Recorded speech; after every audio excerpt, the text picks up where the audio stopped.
I'm Birdie. I'm doing a series on Indian boarding schools in the United States. My grandmother was a survivor of Wrangell Institute in Alaska, and my dad has worked in repatriation for over 30 years. My dad is Bob Sam. He is an expert in repatriation. He is also a graveyard caretaker. My goal with this series is to summarize all of my resources that I have linked on my website. These resources are meant to educate anyone from anywhere on the history of Indian boarding schools, predominantly here in the United States. So let's get started with part 1, the doctrine of discovery.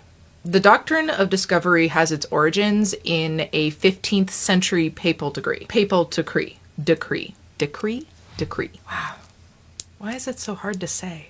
This decree granted European Catholic nations the right to claim non-Christian lands, subdue their inhabitants, and convert them to Christianity. It's rooted in the concept of terra nullius, where lands not inhabited by Christians were considered free for European colonization. The doctrine justified European colonization and forced assimilation of indigenous cultures, especially in the Americas. It was used to legitimize seizure of lands and the suppression of indigenous identity, culture, and religion. In Canada and the US, the doctrine was tied to the creation of residential schools, where indigenous children were forcibly converted and assimilated.